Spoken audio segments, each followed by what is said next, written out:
Salam jumpa kembali teman-teman dalam video filsafat untuk pemula. Kita melanjutkan lagi ya teman-teman pembahasan kita tentang isme dalam bidang filsafat. Kali ini kita akan membahas isme yang berlawanan atau berkebalikan dengan altruisme yang kemarin sudah kita bahas dalam video sebelumnya. Dalam kelas filsafat ini kita akan membahas satu, boleh dikatakan, jenis aliran filsafat yang kadang-kadang kemudian ketika sudah menjadi istilah ini kesannya negatif ya, di masyarakat.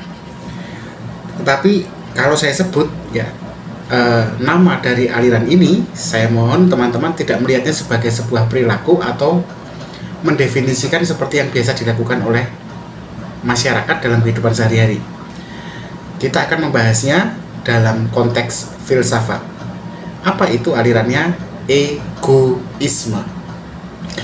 Egoisme sebenarnya adalah sebuah pandangan filosofis ya, yang boleh jadi memang kemudian kontroversial ya, karena kemudian sering digunakan secara banal ya dalam kehidupan sehari-hari, sehingga maknanya kemudian malah jauh dari bagaimana pandangan ini mulai lahir ya. Jadi egoisme itu menekankan mengenai kepentingan diri sebagai motivasi utama dari setiap tindakan manusia. Apakah memang kemudian egoisme itu adalah sesuatu yang selalu negatif, atau memang ada sisi positifnya yang seharusnya kita pahami? Mari kita ikuti bahasan kali ini dengan lebih berhati-hati. Teman-teman, egoisme sebenarnya merupakan pandangan filsafat juga ya. Dia berangkat dari aspirasi filosofis yang menganggap bahwa kepentingan diri sendiri itu menjadi dasar dari semua tindakan manusia. Dalam pandangan egoisme itu setiap individu berperilaku untuk memenuhi kebutuhan dan keinginannya secara pribadi. Dan itu sebenarnya adalah semacam naluri ya, yang sangat manusiawi atau bahkan hewani, karena tetap manusia kemudian dipahami kan merupakan evolusi dari sapiens ya, yang juga adalah jembatan dari hewan ke manusia. Teman-teman, dalam egoisme itu tidak ada kewajiban moral untuk memperhatikan orang lain, jikalaupun itu bertentangan ya dengan kepentingan. Kalau misalnya apa yang diinginkan secara pribadi bertentangan dengan orang lain, itu tidak perlu memperhatikan atau mempertimbangkan orang lain. Nah, kenapa begitu? Jadi sebenarnya teman-teman, egoisme ini punya teori yang cukup menarik ya. Dia menekankan lebih pada kepentingan pribadi sebagai prioritas utama dalam kehidupan. Artinya setiap tindakan yang diambil, baik itu dalam kerangka hubungan sosial, dalam kerangka pekerjaan, atau dalam kerangka kehidupan pribadi, akhirnya itu ujungnya pada kesejahteraan individu secara pribadi. Nah, kalau diperhatikan memang kemudian egoisme ini akan bertabrakan dengan pandangan filosofis lain yang kemarin sudah kita bahas, yaitu altruisme. Sebagai perbandingan begini, kalau altruisme kan adalah pandangan yang menempatkan kepentingan orang lain itu jauh lebih tinggi dari kepentingan diri kita sendiri ya.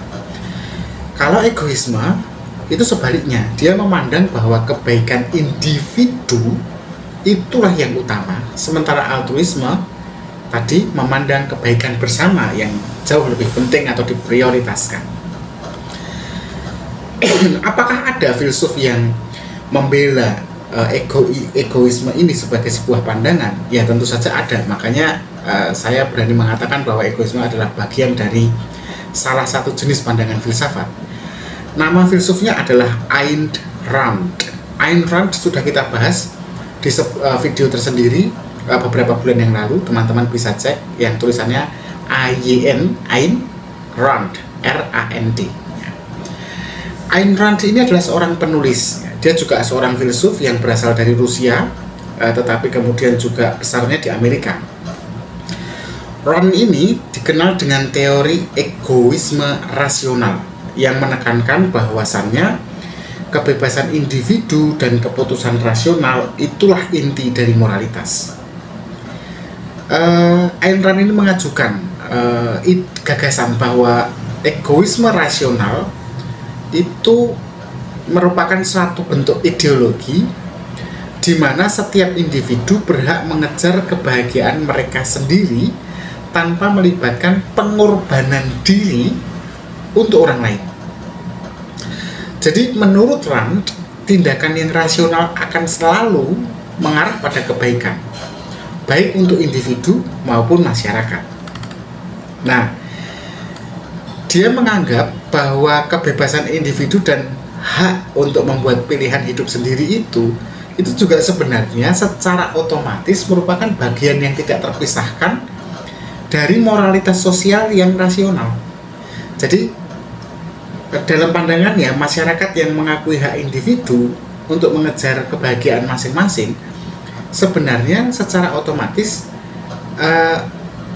meskipun mengejar kepentingan masing-masing, tetapi secara otomatis akan memuncak pada kepentingan bersama, sehingga masyarakat akan menjadi lebih baik. Contohnya begini, saya membuat sepatu yang harus saya jual. Tujuan saya membuat sepatu untuk saya jual adalah saya mendapatkan uang yang baik. Saya tidak peduli tentang orang lain apakah akan suka, nyaman atau tidak dengan apa yang saya buat. Yang penting orang lain membeli sepatu saya. Cuman kan pembuat sepatu tidak hanya diri saya sendiri, ada banyak orang yang membuat sepatu yang juga memikirkan kepentingannya sendiri untuk mendapatkan uang. Maka saya harus punya sepatu yang terbaik yang bisa dibeli orang lain. Caranya membuat sepatu itu senyaman mungkin. Akhirnya sepatu saya laku, ada yang beli, toko sepatu saya maju, saya dapat uang banyak, tetapi secara otomatis masyarakat menikmati sepatu yang nyaman. Kepentingan bersama menggunakan sepatu yang nyaman menjadi hal yang otomatis bukan sebagai tujuan, tetapi dampak dari kepentingan individu yang dihargai. Itu setidaknya pemikiran Ayn Rand. Makanya nanti Ayn Rand ini akan sangat kuat hubungannya dengan kapitalisme Adam Smith ya. Nah, mari kita cek juga mengenai apa yang dipikirkan Rand tentang egoisme dalam konteks filsafat objektivisme. Jadi Rand ini mengembangkan sistem filsafat yang kemudian disebut sebagai objektivisme. Objektivisme ini mengajarkan bahwa realitas objektif itu nyata dan individu harus mengejar tujuan hidup mereka dengan cara yang rasional, itu realitas objektifnya, tanpa merugikan orang lain. Jadi dalam pandangan objektivisme, egoisme itu memang hal yang diperlukan untuk hidup yang memang penuh penuh makna untuk setiap individu. Nah, egoisme sendiri dibagi menjadi dua bentuk, teman-teman. Bentuk pertama adalah egoisme psikologis, yang kedua adalah egoisme yang etis. Jadi kalau egoisme psikologis itu berpendapat bahwa semua tindakan manusia itu sebenarnya kalau mau diakui akhirnya didorong oleh keinginan pribadi. Kita memberi orang di jalan pengamen, kita berikan uang bukan karena kita ingin pengamen itu bahagia, tapi setidaknya supaya kita tidak menderita ketika melihat ada orang lain menderita di sekitar kita. Tapi tujuannya kan bukan, awalnya itu dasarnya bukan untuk orang lain tapi untuk kita, atau kita memberi orang pengamen itu uang supaya mobil kita tidak dirusak gitu. Artinya kan untuk keamanan diri kita sendiri. Nah, bahkan ini contoh bagaimana tindakan altruistik seperti membantu orang lain ternyata juga dilakukan karena kepuasan pribadi atau mendapatkan semacam keuntungan tertentu. Saya membantu orang lain karena saya merasa puas dan senang ketika melihat orang lain senang. Yang pertama-tama bukan orang lainnya senang kan, tetapi saya senang dulu kan. Kalau altruisme yang murni dan tulus, tentu saja saya tidak senang melakukannya, tapi saya lakukan untuk orang lain. Nah, itu tidak. Makanya egoisme psikologis adalah semua tindakan berpendapat, semua tindakan manusia pada akhirnya didorong oleh keinginan pribadi. Jenis yang kedua adalah egoisme etis. Nah, ini beda dengan egoisme psikologis ya. Kalau egoisme etis itu lebih menyatakan bahwa orang harus bertindak demi kepentingan diri sendiri. Maksudnya begini, moralitas atau kebaikan itu diukur dengan sejauh mana tindakan kita itu sebenarnya menguntungkan diri kita sendiri. Jadi ini bukan tentang bagaimana kita menghindari membantu orang lain ya, tapi lebih pada pemahaman bahwa tindakan kita itu harus pertama-tama mengutamakan kebaikan diri kita dulu. Nah, jelas ya, dengan kalau kita lihat cara berpikir egoisme yang seperti itu, kritiknya akan banyak banget gitu ya, jelas. Setidaknya ada 3 kritik utama ya. Pertama, tindakan egois itu memang bisa merusak hubungan sosial, karena kan bayangkan jika semua orang bertindak demi kepentingan masing-masing, kan keharmonisan sosial terancam nih, bisa terganggu nih. Masyarakat menjadi lebih individualistis dan tidak ada lagi rasa solidaritas atau kepedulian terhadap orang lain. Kritik yang kedua jelas ya, egoisme tidak memperhatikan kesejahteraan orang lain, dan ketidakpedulian kepada penderitaan orang lain ini sesuatu yang parah juga nih gitu. Bayangkan jika seseorang hanya memikirkan kepentingan dirinya sendiri, mereka mungkin akan mengabaikan tanggung jawab sosialnya, atau bahkan mereka akan dengan tega merugikan orang lain demi keuntungan pribadinya. Kemudian dalam kenyataan lainnya, kritik itu muncul ketika egoisme itu sering bertabrakan dengan etika moral tradisional.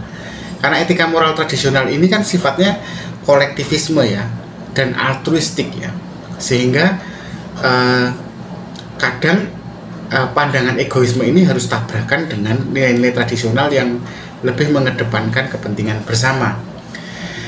Nah, teman-teman, di dunia modern ini sebenarnya konsep egoisme juga bisa kita lihat ya, diterapkan dalam berbagai aspek kehidupan. Cuman kadang kita tidak mau jujur untuk melihatnya gitu ya. Contohnya dalam kehidupan bisnis ya, dalam dunia yang kapitalistik seperti hari ini, egoisme kan memang tampak sekali sebenarnya sebagai prinsip dasar yang harus dimiliki setiap pebisnis untuk berhasil kan, cuman nggak diakui saja gitu. Contohnya ya, kalau teman-teman perhatikan perusahaan atau individu yang berhasil itu kan adalah mereka yang mampu mementingkan keuntungan pribadi atau perusahaannya kan, dan seringkali berujung pada suatu kompetisi yang ketat. Kolaborasi pun itu hanya kolaborasi dalam rangka untuk mementingkan perusahaannya dulu tuh pertama-tama. Kalau kolaborasi tidak menguntungkan, kenapa dilakukan kan gitu. Jadi artinya dalam dunia bisnis sudah tampak sekali egoisme itu. Dalam bidang politik lebih-lebih ya, kita tahu kan bagaimana keputusan-keputusan politik yang dibuat seorang pemimpin itu tidak pertama-tama mementingkan rakyat kan, tapi bagaimana mementingkan dirinya sendiri, kekuasaannya, orang-orang di sekitarnya, dan partainya kan. Nah, termasuk dalam hal kebijakan luar negeri, contohnya politik luar negeri gitu, perdagangan internasional, kerjasama diplomatik ya. Itu kan semua kepentingan nasional dulu yang dipikirkan, bukan kepentingan internasional. Lalu dalam kehidupan pribadi, dalam kehidupan sehari-hari kan kita bisa lihat toh bagaimana kita memang secara naluriah pertama-tama adalah kewajiban yang utama menjaga diri sendiri dulu, baru menjaga kesejahteraan orang lain. Bahkan kita harus tahu betul batasnya, kapan kita harus memberikan hidup kita pada orang lain, dan kapan kita harus punya ruang untuk diri kita sendiri. Karena kalau enggak seperti itu, yang terjadi adalah kita hidup bukan sebagai diri sendiri, tetapi hanya dituntut oleh permintaan dan harapan orang lain, pikiran orang lain. Nah itu teman-teman, saya pikir cukup pembahasan tentang egoisme sebagai sebuah pandangan filosofis yang menganggap bahwa kepentingan diri sebagai dasar dari semua tindakan manusia. Apakah teman-teman setuju dengan egoisme, atau teman-teman ingin memodifikasinya sehingga tidak terlalu egoistik? Silahkan tuliskan di kolom komentar. Terima kasih, kita ketemu lagi ya nanti di video selanjutnya. Tetap berpikir kritis.